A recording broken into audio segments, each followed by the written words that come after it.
Hello everyone, this is Deb Wenger and today we're going to explore the question, what is news?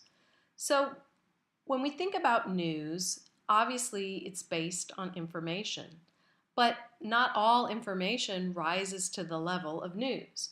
So for example, if I tell you that I came to work this morning and it took me about 8 minutes to get here, that's information, but it's not really news, right? So how do we define what makes news? Well, if you look at Webster's dictionary, for example, Webster says that news is a report of recent events.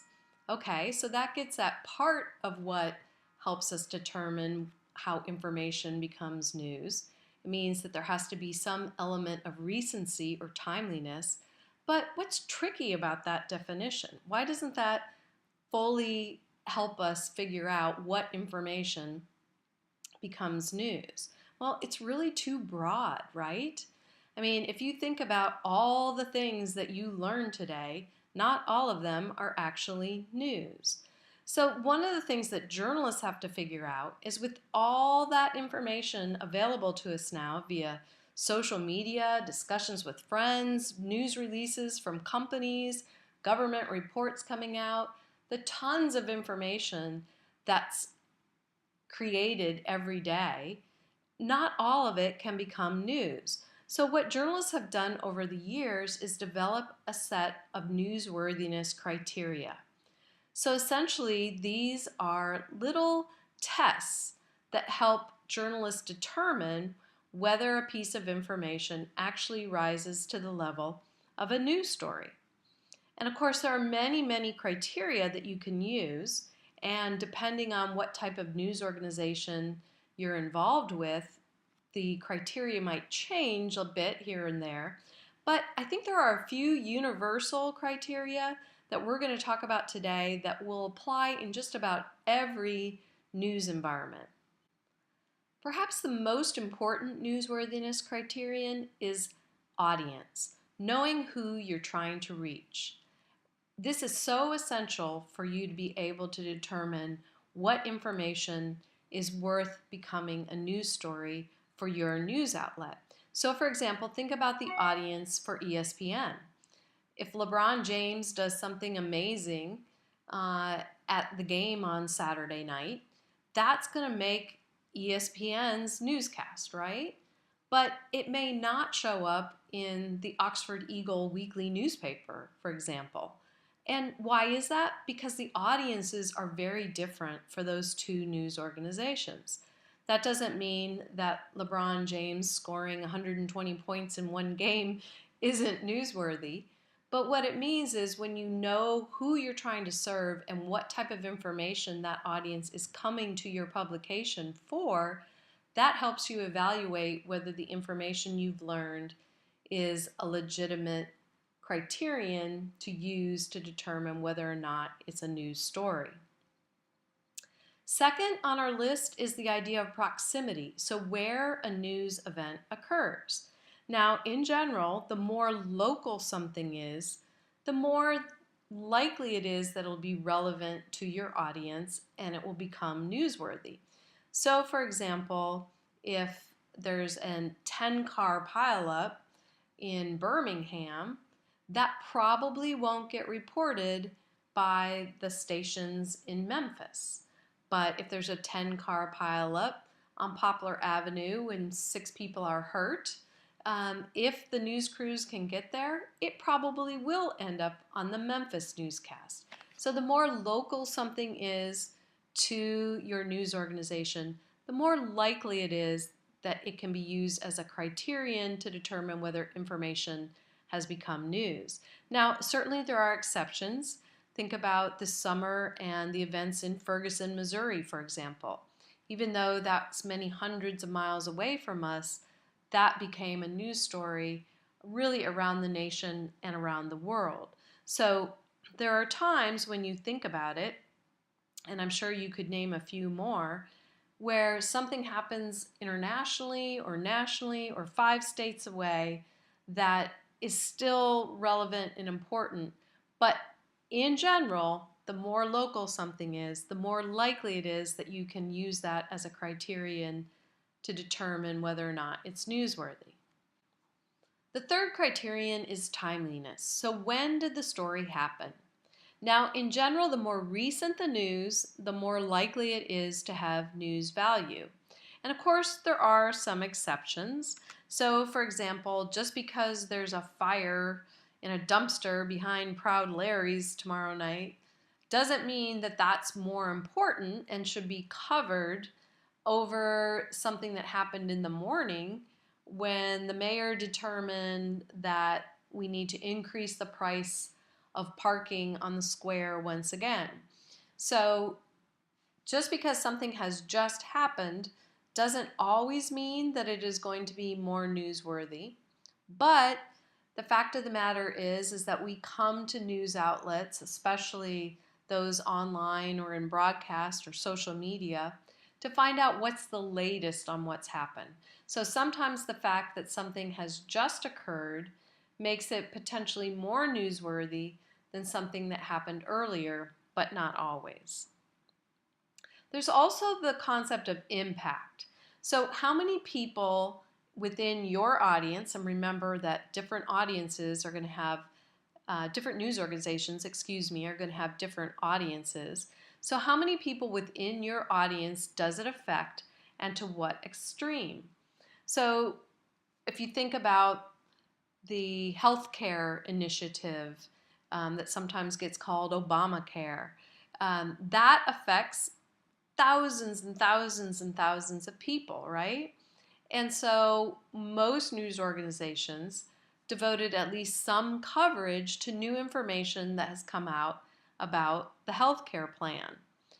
Now, again, that's not going to show up on an episode of Entertainment Tonight, right? Because that's a different audience. Even though the content very much affects the people who watch Entertainment Tonight, that's not the focus of what that news organization does. So these criteria always have to be kept in context of the type of audience you're trying to reach and what information they're coming to your news outlet for. And sometimes the impact of information can be emotional versus direct. So I like to use the example of the Olympics. You know, most of us aren't Olympic athletes. Most of us may not even know any Olympic athletes, but we get emotionally invested in that story, or many people do. And so the impact that that has on an emotional level leads news organizations to cover it rather extensively. You know, the feel-good stories about a child who calls 911 and saves his mother, who's fallen into a diabetic coma. You know, those kinds of stories don't really affect us in our daily lives, but they affect us on an emotional level. So sometimes that criterion is used to determine whether information is newsworthy. Prominence is probably the most controversial of all the newsworthiness criteria. How well known a person is, or the organization or the event that we're talking about, how well known it is often contributes to how much coverage it gets, or how likely it is that a journalist is going to determine that something is newsworthy. So when the president goes on vacation, every network newscast reports that the president has gone to Camp David. When I go on vacation, nobody seems to give a rip. So it depends on how prominent someone is often linked to how much newsworthiness is attributed to that story. You know, Kim Kardashian getting married, Kim Kardashian getting divorced, those pieces of information about her life are considered newsworthy by some. And so again, you have to think about your audience, but when you are determining whether a piece of information is relevant or not to your audience, you want to think about how well known that person, organization, or event is to your audience. Now this is a biggie and a little bit more complicated to understand, but it's the idea of the information that you've learned, what context does it take place in on the day that you've learned it? And I use a hurricane as a good example. So I happen to work in a lot of news markets that had coastal coverage components. So Tampa, Florida. When I was in Charlotte, North Carolina, we covered the Carolina coast. And so when a hurricane was brewing off the coast of the Carolinas or off the coast of Florida, nearly nothing else got covered because people were so intensely focused on the threat of an impending hurricane that a burglary string of 6, burglaries in a high-end neighborhood in these cities might not even get a mention on a day when it really looked like a hurricane was threatening. So what makes a lead story one day may not even get reported on another, just because the context in which that string of burglaries occurs is such that it doesn't rise to the level of newsworthy on that particular day. Now, a week later, it may be, front page news, but because the hurricane is bearing down, it's not going to get coverage. Now, as I mentioned, there are lots of criteria that people use to determine whether or not a story is newsworthy. Here's another view that you might want to check out, produced by some student journalists, that reinforces many of the concepts we just talked about, but also gives you a couple other ideas about what people use to determine whether or not information is newsworthy. So let's put what we've just talked about into practice. For the next half hour, 45 minutes or so, you're going to take on the job of the DM's news editor. And what you're going to do is log on to the DM online and take a look at the stories that are featured on the homepage of the website. And what I want you to do is I want you to determine which of the stories on the homepage you consider to be least newsworthy and why that is. And I want you to think even more broadly about why some stories that you would consider less newsworthy get more coverage than others. So I want you to think about the least newsworthy story you see, and I want you to think about why something that you would consider to be limited in its newsworthiness might get a great deal of coverage on the DM online or in other news outlets. Then I want you to also think about the newsworthiness criteria, the top 2 in your opinion, that were used to select what you consider the most newsworthy story on the homepage. And then I want you to explain and defend your selection. So all of this is laid out for you on Blackboard. A little bit more description of what I'm expecting in this assignment. You'll use the Discussions Forum tab to be able to complete this, and all the details on due dates, etc., are available on Blackboard. Good luck!